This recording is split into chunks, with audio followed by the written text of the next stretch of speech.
서로 환영하겠습니다. 주님의 이름으로 당신을 환영합니다. 뒤 옆 사람을 박수로 환영하겠습니다. 주님의 이름으로 환영합니다. 우리 또 서로 축복하겠습니다. 몸은 건강하게, 마음은 평안하게, 삶은 행복하게. 12월 첫째 주 예배를 드리는데 우리 성찬식 한 지가 참 오래됐어요. 매월 첫째 주 성찬식을 하다가 안 하는데 이제 12월이 시작됐는데 한 해도 잘 마무리하시되 건강하고 평안하고 행복하게 하루하루를 살아가시기를 축원합니다. 아멘. 우리 잠깐 동영상 하나 보도록 하겠습니다. 제가 밴드에 올려놨던 동영상이기도 한데 잠깐 보겠습니다.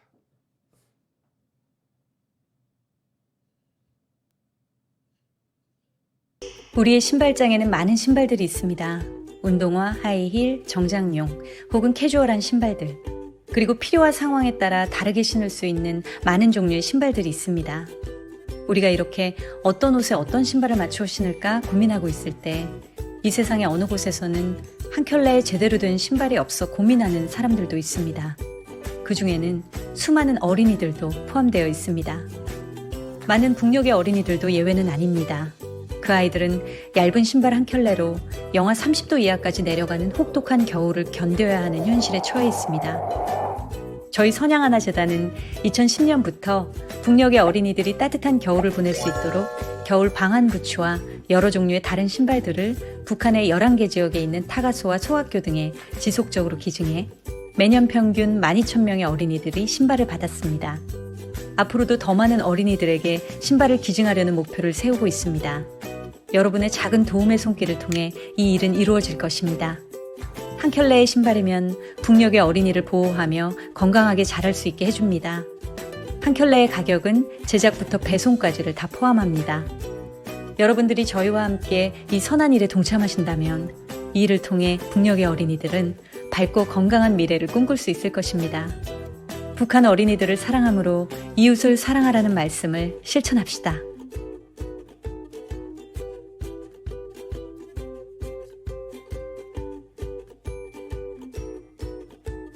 보신 분들은 보셨겠지만 신발 한 켤레를 우리가 지원할 때 15,000원이면 신발 한 켤레를 보내줄 수 있다고 합니다. 성탄의 계절에 우리가 작년에는 저금통의 동전 모으기에서 필리핀에 우리가 어린이들을 위한 선물 보내기를 해서 한 40만 원 가까이 40만 원인가 보냈는데 금년에는 북한 어린이 신발 보내기에 참여하면 좋겠습니다. 그 다음 주가 대림절 세 번째 주고 주제가 나눔이 주제죠. 그래서 다음 주까지 이 북한 어린이 신발 보내기 모금을 하도록 하겠습니다. 주일 예배에 오셔서 북한 어린이 신발 보내기 헌금 이렇게 써서 뭐 꼭 15,000원이 아니더라도 뭐 얼마가 됐든지 이렇게 해주시면 그 헌금은 따로 모아서 보내도록 하겠습니다. 우리 인터넷 예배에 참여하시는 분들은 인터넷 뱅킹을 할 때 자기 이름 뒤에 북한 이렇게만 써주세요. 그래야 그 헌금이 어떤 헌금인지 분류할 수 있으니까 그게 안 되면 그냥 헌금 보내놓고 송경순 집사님에게 문자로 입금했음을 알려주시면 북한 어린이 신발 보내기 헌금 우리가 참여하도록 하겠습니다. 오늘 주보에 실린 글을 보면 윌리엄 로우의 엄숙한 부르심이란 책에는 다음과 같은 내용이 나옵니다. 하나님께 가까운 사람은 얼마나 기도를 많이 했는가, 얼마나 금식을 했는가, 남을 얼마나 도왔는가와 같은 일들로 결정되는 것이 아닙니다. 하나님께 가까운 사람은 그가 얼마나 범사에 감사하는가, 어떤 일을 당하여도 하나님께 감사할 수 있는가에 의해서 결정이 됩니다. 철학자 쇼펜하우어는 일평생 남들을 공격해 적으로 만들고 절대로 사람을 믿지 않았습니다. 그래서 어디를 가든 강아지를 데리고 다니면서 먹을 음식을 먼저 먹여보고 개가 죽지 않으면 안심하고 먹었습니다. 쇼펜하우어에게는 사람을 향한 믿음이 없었기 때문입니다. 반대로 그리스도인들에게는 어떠한 위협과 환난도 감사할 일이 되는 것은 바로 이 믿음이 있기 때문입니다. 예수님을 믿는 사람은 어떤 고난을 당하더라도 감사할 줄 압니다. 내 인생의 모든 생사화복이 하나님의 귀한 뜻을 이루는데 필요한 일이라고 믿기 때문입니다. 예수님은 식사 준비를 하던 마르다보다 말씀을 듣는 마리아가 더 중요하고 귀한 일을 하고 있다고 말씀하셨습니다. 예수님의 이름으로 선을 행하고 종교 생활을 하기 전에 먼저 나의 중심이 하나님을 향한 감사로 가득 차 있는지 100% 주님을 신뢰하는지를 확인해 보십시오. 주님, 온전한 감사로 저의 마음이 언제나 넘쳐 있게 하소서. 대림절에 우리가 생각해 봐야 될 아주 좋은 글을 주보에 실어줬습니다. 우리가 얼마나 하나님께 가까이 가느냐 하는 것은 감사로 결정되어지는 것이죠. 2020년을 이제 마무리하는 12월 첫째 주일을 맞이했는데 2020년은 누구나 다 코로나19밖에 기억이 안 날 것 같아요. 코로나19로 시작해서 코로나19로 한 해가 저물어 가고 있습니다. 어쩌면 전 세계가 코로나로 인해서 희망을 잃고 희망 없이 살아가고 있는지도 모릅니다. 언제 이 상황이 종료될지도 모르고 우리가 코로나 이전에 평범한 일상으로 돌아갈 수 있을까 그런 생각을 하게 되죠. 코로나19 이전에 우리가 누렸던 자유로움이 얼마나 좋은 것이었는가를 또 생각하게 됩니다. 백신이 개발되어 접종이 시작되고 있다고 하죠. 그런데 또 백신 접종을 했을 때 부작용들이 나타나고 있다 이런 보도도 나오고 있습니다. 또 치료학 개발에도 박차를 가하고 있고 우리가 기대하기는 2021년에는 조금씩 회복될 것이라는 기대를 하고 있는데 또 한편에서는 내년까지는 이 코로나 사태가 완전히 해결되기 어려울 것이다 이런 전망도 나오고 또 많은 전문가들은 코로나 문제가 해결된다 하더라도 코로나19가 오기 이전의 상황으로 돌아가는 것은 불가능할 것이다. 이렇게 말하는 사람들도 있습니다. 세상은 희망이 보이지 않고 어려운 상황이지만 그런 가운데서도 우리에게 희망이 있습니다. 우리의 희망은 예수 그리스도가 다시 이 땅에 오신 것이고 예수 그리스도를 통해서 우리에게 희망이 있다는 것을 우리가 늘 느끼며 살아가야 될 줄 믿습니다. 오늘은 대림절 두 번째 주일인데 대림절 두 번째 주일의 주제는 회개지요. 지난주 첫 번째 주제는 기다림이었고 오늘은 회개가 주제인데 오늘 베드로 사도께서 두 번째로 쓰신 베드로 후서 말씀을 통해서 은혜를 나누려고 합니다. 데살로니가 전서를 보면 바울 사도는 데살로니가 교회 성도들도 재림에 대해 회의를 느끼고 있음을 이제 지적하고 그것에 대한 설명을 합니다. 많은 사람들이 처음 예수님을 만났을 때 특별히 초대교회 성도들은 핍박과 환난 속에서 주님이 빨리 오시기를 고대하고 있었고 자기들이 살아있을 때 주님이 오실 것이라고 생각했는데 주님이 재림하지 않으므로 재림의 지연 문제로 인해서 의심을 품는 사람들이 있었고 주님이 과연 재림하시느냐 그건 거짓말 아니냐 이렇게 의심을 품는 사람들에게 데살로니가 전서에서 바울은 그런 것이 아니다라는 설명을 했습니다. 오늘 베드로 후서에서도 베드로 사도도 재림이 지연되는 상황에서 그때 당시에 성도들이 생각하기에 재림이 지연된다고 생각하는 상황에서 재림을 의심하고 있는 그런 상황 속에서 왜 재림이 이루어지지 않느냐 그것을 설명하면서 이렇게 설명을 해요. 하나님께서는 한 영혼도 멸망하지 않길 원하시고 더 많은 영혼이 회개하도록 기다리시는 것이다. 왜 재림이 이루어지지 않습니까?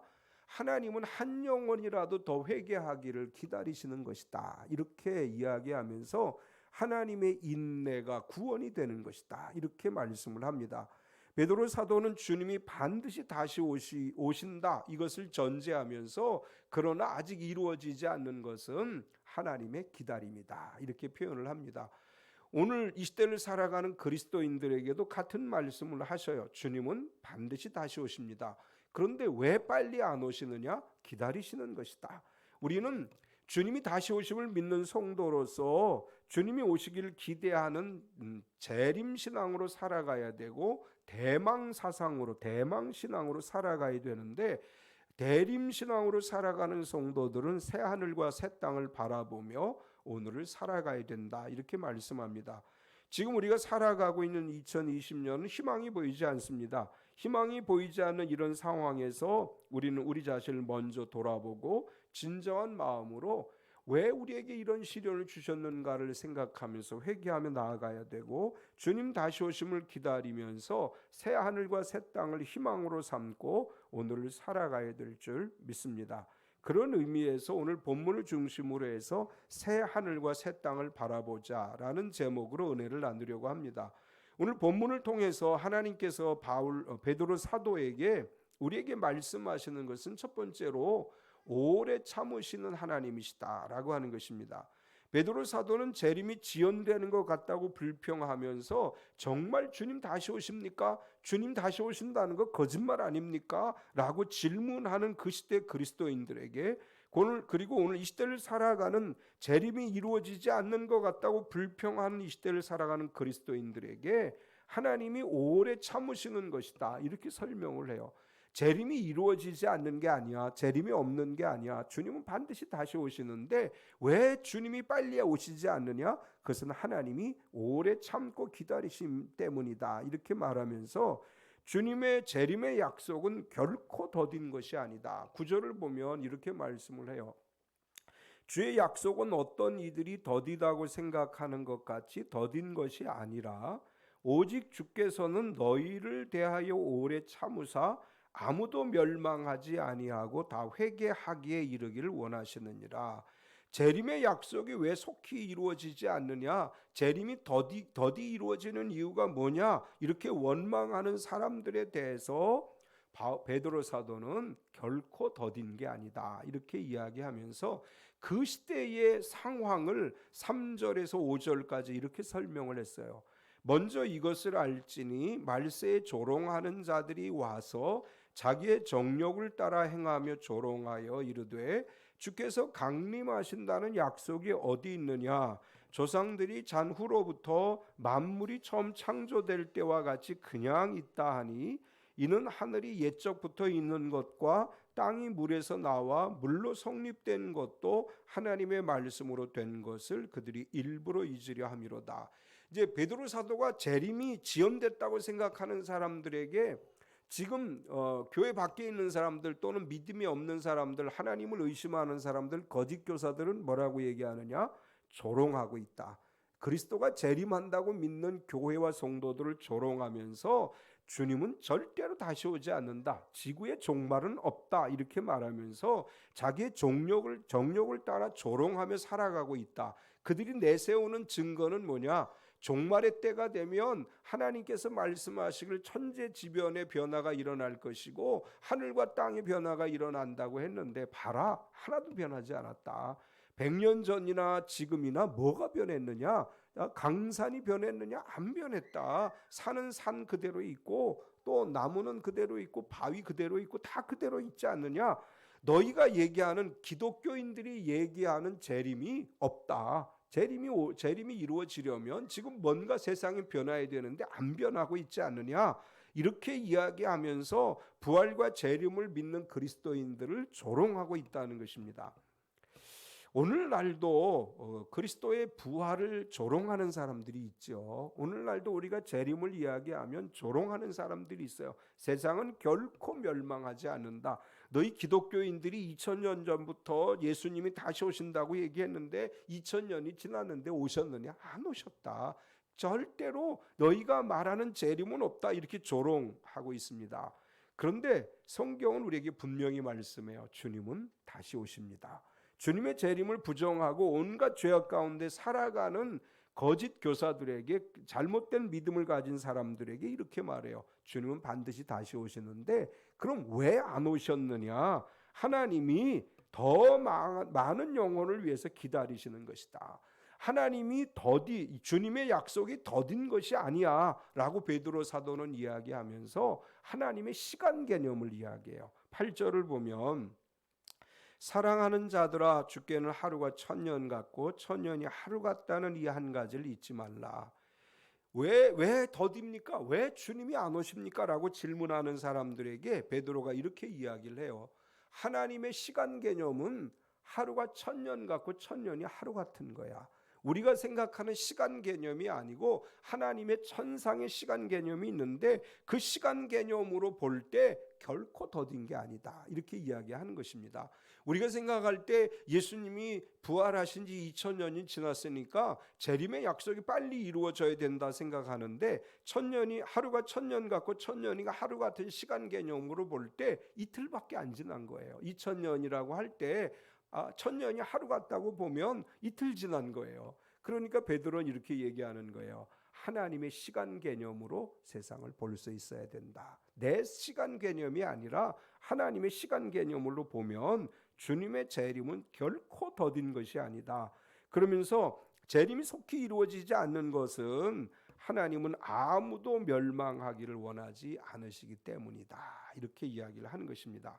9절을 다시 보면 주의 약속은 어떤 이들이 더디다고 생각하는 것 같이 더딘 것이 아니라 오직 주께서는 너희를 대하여 오래 참으사 아무도 멸망하지 아니하고 다 회개하기에 이르기를 원하시느니라.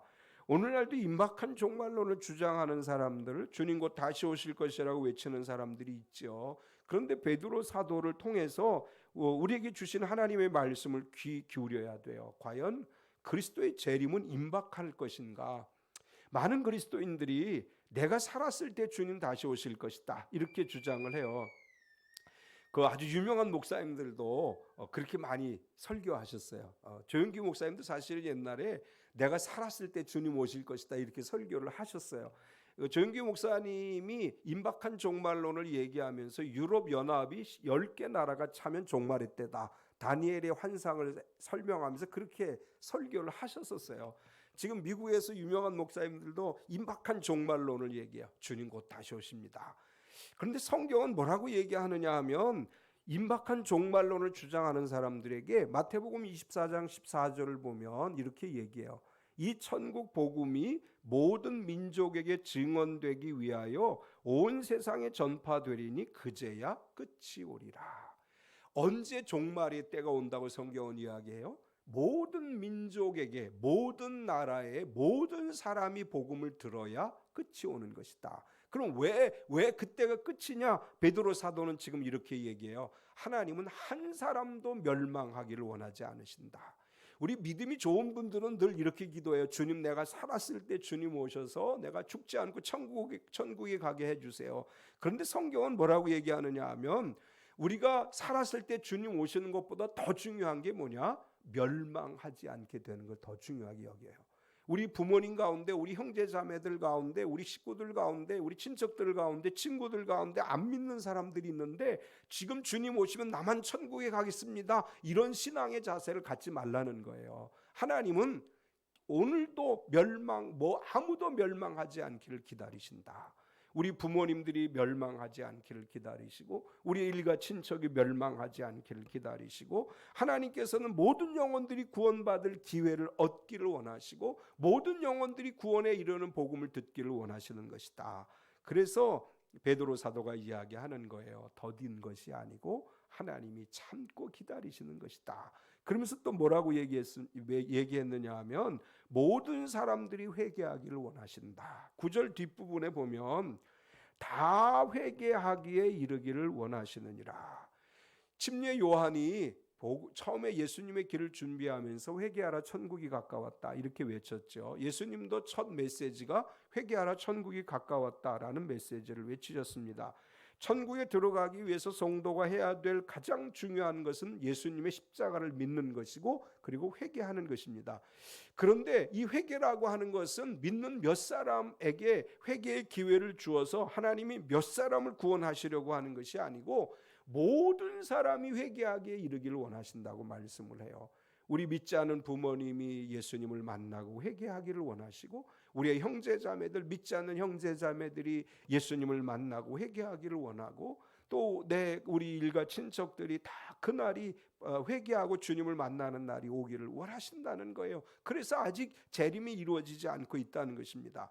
사도행전 17장 30절에 보면 바울 사도가 이렇게 이야기를 해요. 알지 못하던 시대에는 하나님이 간과하셨거니와 이제는 어디든지 사람에게 다 명하사 회개하라 하셨으니, 몇 사람에게 회개하라고 말씀하신 게 아니고 모든 사람에게 회개의 기회를 주신다는 거예요. 모든 사람들이 회개할 기회를 얻게 되고, 하나님은 한 영혼도 버리지 않고 다 구원하시길 원하시기 때문에 모든 사람들이 주님 앞에 회개하고 나오기를 간절히 기다리고 계신다, 이렇게 말씀합니다.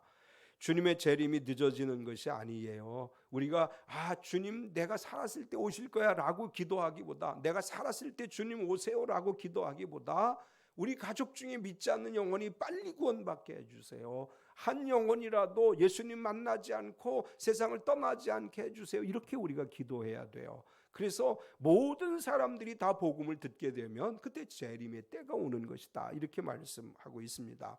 대림절을 보내면서 성탄을 준비하면서 또 우리에게 주시는 말씀이기도 해요. 우리가 성탄을 어떻게 준비해야 되느냐? 회개하는 마음으로 준비해야 됩니다.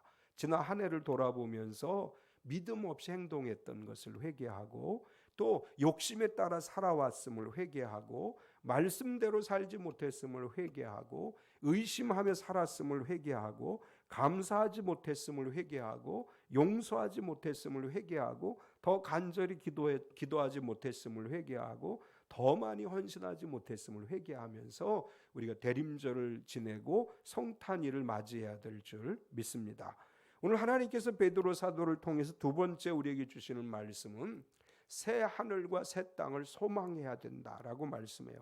베드로는 주님의 재림이 더딘 게 아니다 이렇게 말한 다음에 하나님의 시간 개념으로 이해하라, 그리고 하나님은 모든 사람들이 멸망하지 않고 회개하기를 기다리신다 이렇게 말하면서, 그렇다 할지라도 모든 그리스도인들은 주님의 재림을 기다려야 된다 이렇게 이야기하는 거예요.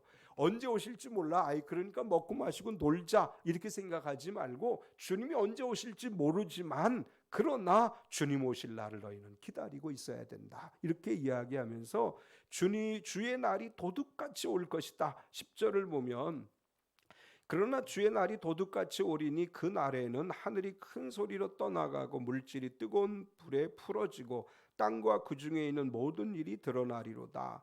주님의 재림이 아직 이루어지지 않는 것은 주님이 기다리시는 것이고, 이제 언제 주님 오실지 모른다. 우리 지난번에도 제가 말씀을 드렸죠. 예수님께서도 뭐라고 말씀하셨느냐 하면, 아들도 모르고 아버지만 아시는 것이다. 재림은 이렇게 이야기를 했어요. 도둑같이 오신다고 말씀하시는 것은 그때가 언제일지 모르지만 모든 그리스도인들은 늘 깨어 그리스도의 재림을 기다리는, 다르게 표현하면 대망하는 믿음으로 살아가야 된다 이렇게 말씀하시는 것입니다.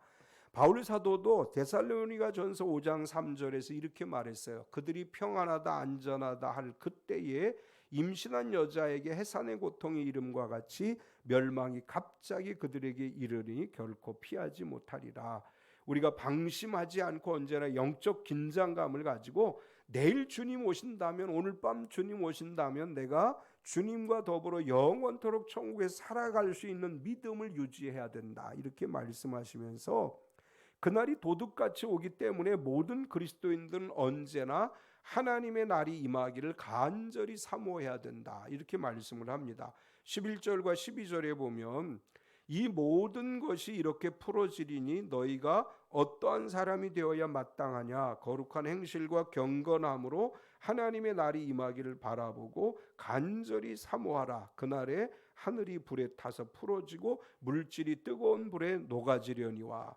주님께서 다시 오시는 재림의 날에는 하늘과 땅이 엄청난 변화를 겪게 될 것이고, 모든 것들이 다 드러나게 될 것이고, 그 종말의 때에는 우리가 상상할 수 없는 일들이 일어나게 될 것이다.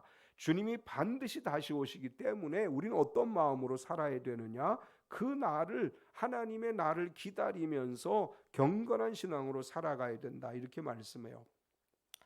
주님 다시 오심을 준비하고 살아가고 있죠. 주님 다시 오심을 준비하는 성도들은 아멘 주 예수여 어서 오시옵소서 이 말을 하는 것으로 준비가 다 끝난 게 아니에요. 주님 오심을 기다리는 성도라면 재림신앙의 성도답게 말과 행실에 있어 거룩한 성도답게 살아가야 됩니다. 말로는 믿음을 이야기하면서 행동으로 믿음이 없이 살아가는 것은 그것은 재림을 준비하는 신앙이라고 할 수 없죠. 말과 행실에 있어 항상 거룩한 성도답게 살아가는 것이 재림을 대망하는 성도의 온전한 삶이라고 할 수 있습니다. 베드로 사도는 이렇게 얘기해요. 하나님의 날이 임하기를 바라는 성도들은 경건한 그리스도인으로 살아가야 된다. 앞에서 이제 재림의 날이 더딘 것이 아니다 이렇게 말씀하고 나서 하나님의 날이 임할 것인데 그날은 거룩한 행실과 경건함으로 살아가야 된다. 이제 거룩한 행실이라고 하는 것은 말과 행실에 있어 그리스도인다운 삶을 살아가는 것이라면, 경건이라고 하는 것은 영적인 신앙적인 삶을 이야기하는 것인데, 경건이란 말의 원래 의미는 주님을 닮아간다라는 뜻이에요. 우리가 경건한 그리스도인이 된다고 하는 것은 주님을 닮아가는 신앙인으로 살아가는 것이고, 바울은 디모데전서 4장 7절에서 이렇게 말을 했습니다. 망령되고 허탄한 신화를 버리고 경건에 이르도록 내 자신을 연단하라. 우리가 주님을 닮아가는 성도가 되기 위해서, 경건한 성도가 되기 위해서 우리 자신을 연단하고 언제나 주님 앞에 우리가 믿음으로 나아가야 된다. 그러니까 주님의 하나님의 날을 기다리는 성도는 거룩한 성도답게 살아야 되고 경건한 그리스도인으로 살아가야 된다. 이렇게 말씀을 했습니다. 그러면서 이제 베드로 사도는 약속대로 의가 있는 것을 바라보아야 한다. 이렇게 말씀을 해요. 13절을 보면 우리는 그의 약속대로 의가 있는 곳인 새하늘과 새 땅을 바라보도다. 베드로 사도는 그날은 하나님께서 우리에게 약속하신 대로 의가 있는 곳인 새하늘과 새 땅의 시대가 오는 것이다. 여기서 새하늘과 새 땅은 약속하신 대로 의가 있는 곳이다. 이렇게 말씀했습니다. 우리가 소망하고 살아가는 새하늘과 새 땅은 이 세상과는 전혀 다른, 우리가 살아가는 세상은 불의와 부정과 부패가 만연한 땅이죠. 얼마나 많은 부정과 부패가 있습니까? 그런데 그 나라, 하나님 나라는 어떤 것이냐? 의가 있는 것이다. 의가 있다는 것은 악이 존재하지 않는다라고 하는 것이고, 하나님은 의로우시고 하나님의 통치가 있는 그곳은 의로운 통치가 있는 곳이고, 우리는 그곳에서 주님과 더불어 영원히 살아가게 될 것이라고 말씀하는 것입니다. 이제 우리 TV 프로 보면, 이렇게 오락 프로, 예능 프로 보면 막 이제 뭐 여러 가지 프로들을 할 때 참 염려되는 것 중에 하나가, 그 프로 뭐 이렇게 뭐 런닝맨이니 뭐 무한도전이 이런 거 예전에 보면 수단과 방법을 가리지 않고 목적 달성을 해요. 그게 아이들에게 얼마나 악영향을 끼치는지 사람들이 인식을 못해요. 그냥 그 프로를 보면서 자란 아이들 마음속에 뭐가 있겠어요? 그래, 세상이란 수단과 방법을 가리지 않는 거야. 어떻게 해서든지 목적을 성취하기만 하면 돼. 이런 생각을 아이들이 가져요. 어떻게 보면 사탄은 그런 것들을 통해서 의도적으로 사람들을 불의하게 만들어가고 있는지도 몰라요. 사실 우리가 그거 보고 막 좋다고 하기보다 염려해야 돼요. 아이들에게 그런 세상을 당연한 것처럼 받아들이지 않도록 우리가 해야 될 책임감이 우리에게 있습니다. 하나님의 통치는 수단과 방법을 가리지 않는 통치예요. 정의로우신 하나님, 의로우신 하나님의 다스리심이 있는 그러한 새 하늘과 새 땅을 우리에게 열어주실 줄로 믿습니다. 마지막으로 세 번째로, 그렇기 때문에 이제 우리는 어떻게 해야 되느냐? 은혜와 지식에 자라가야 된다. 주의 재림을 기다리는 성도들은 대림신앙으로 살아가야 되는데 은혜와 지식에 자라가야 된다. 이렇게 말을 해요. 우리가 은혜와 지식에 자라가기 위해서는 주 앞에서 점도 없고 흠도 없이 평강 가운데 나타나야 된다. 14절을 보면 그러므로 사랑하는 자들아 너희가 이것을 바라보나니 주 앞에서 점도 없고 흠도 없이 평강 가운데서 나타나기를 힘쓰라. 지식에 자라가야 돼요. 왜냐하면 하나님 앞에 섰을 때 지식이 없으면 점과 흠이 있는 채로 서기 때문에 하나님을 아는 지식에 이르러야만 점과 흠이 없는 믿음으로 주 앞에 설 수 있습니다. 따라서 우리가 점도 없고 흠도 없는 믿음으로 주님 앞에 서기 위해서는 자라가야 되고, 특별히 베드로 사도는 왜 이런 이야기를 했느냐 하면, 우리가 점도 없고 흠도 없이 주님 앞에 선다는 것은 잘못된 가르침을 따르지 않는다라는 의미예요. 초대교회 안에 잘못된 가르침을 가지고 오는 사람들이 복음의 진리를 왜곡하기 시작합니다. 베드로 사도를 통해서 하나님이 우리에게 주시는 것은 뭐냐 하면 복음은 진리이다, 이 얘기를 하시는 거예요. 복음은 진리이고 진리 안에서 회개한 성도는 죄 사함을 받기 때문에 점도 없고 흠도 없고 의로운 성도가 되는 것이다. 우리가 진리의 복음 안에서 그리스도의 보혈의 공로로 점도 없고 흠도 없는 성도로 굳건하게 서서 주님 다시 오실 때, 주 앞에 섰을 때 하나님 앞에 온전한 성도로 인정을 받아야 될 줄 믿습니다. 데살로니가전서 5장 23절 우리가 잘 아는 말씀이죠. 평강의 하나님이 친히 너희를 온전하고 거룩하게 하시며 또 너희의 온 영과 혼과 몸이 우리 주 예수 그리스도께서 강림하실 때 흠없게 보존되기를 원하노라.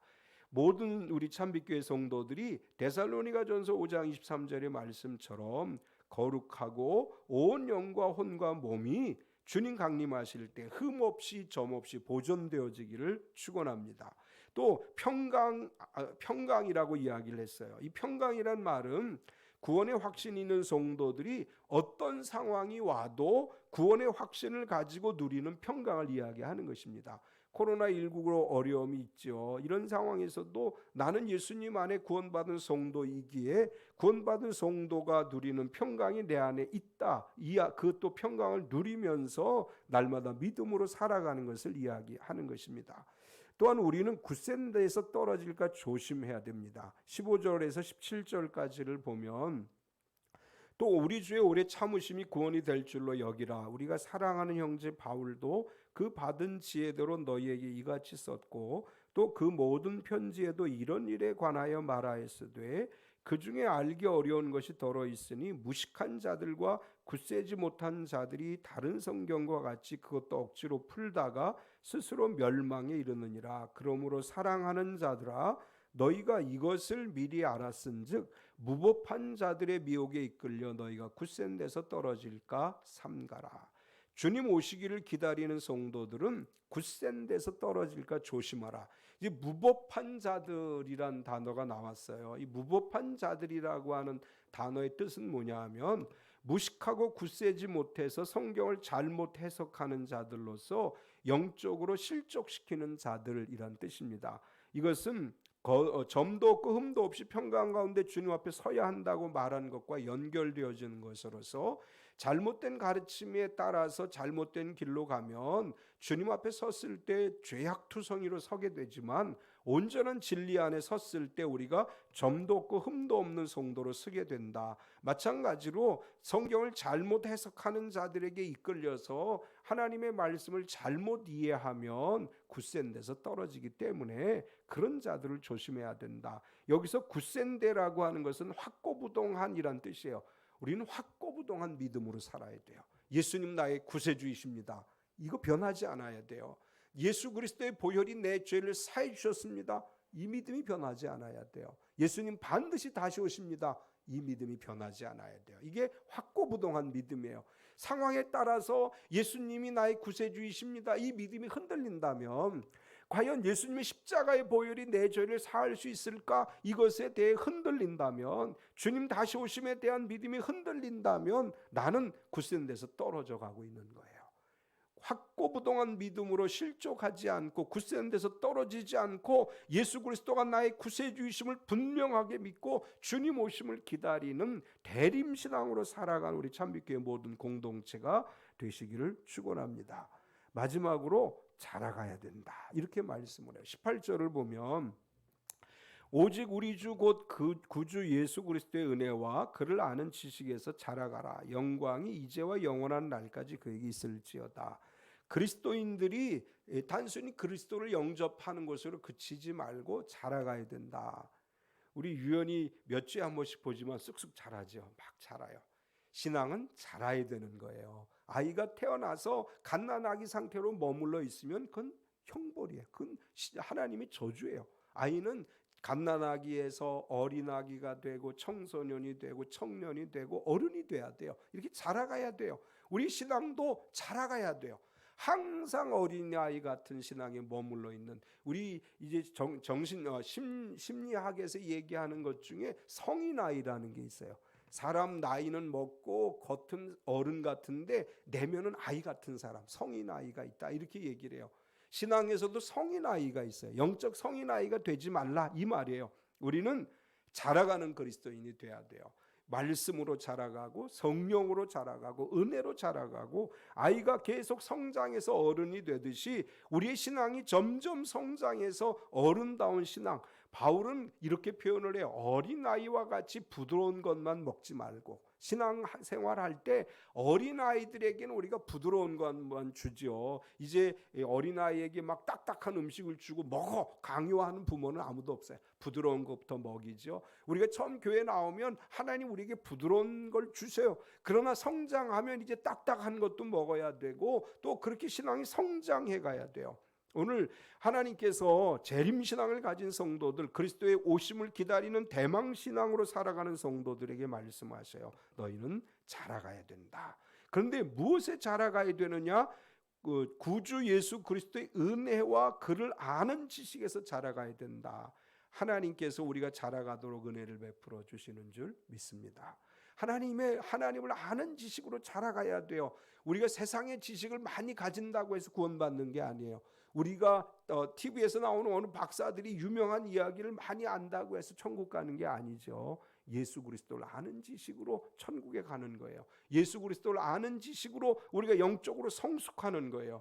우리 대림절을 지내면서, 성탄절을 지내면서 은혜와 그리스도를 아는 지식에 자라가는 우리 참빛교회 모든 성도가 되시기 바랍니다. 주님 반드시 다시 오십니다. 다시 오실 주님을 기다리는 마음으로 대림절을 보내고 성탄의 은혜를 누리는 참빛교회 모든 공동체 가족이 되시기를 축원합니다. 참 좋으신 하나님 감사합니다. 오늘도 우리가 주님을 예배하고 말씀으로 은혜를 누렸습니다.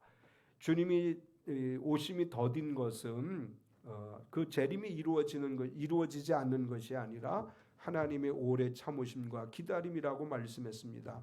하나님, 오늘도 우리가 우리 가족들을 위해 오래 참고 기도하게 하시되 한 영혼도 구원받지 못하는 우리 가족이 없도록 늘 눈물로 기도해서 주님의 나라에 우리 온 가족이 함께 참여하는 역사가 일어나게 하여 주시옵소서. 대림절을 보내면서도 간절히 가족을 위해, 형제자매를 위해, 일가 친척을 위해 기도하게 하시고, 주님께서 한 영혼도 멸망당하기를 원하지 않으시고 모든 영혼이 회개하기를 원하신다 말씀하셨는데, 우리가 주님 오심을 기뻐하는 것으로 그치지 않고 영혼 구원을 위해 기도하고 영혼을 구원하기 위해 더 애쓰는 대림절이 되게 하여 주시옵소서. 예수님의 이름으로 기도드리옵나이다. 아멘. 우리 다 일어서서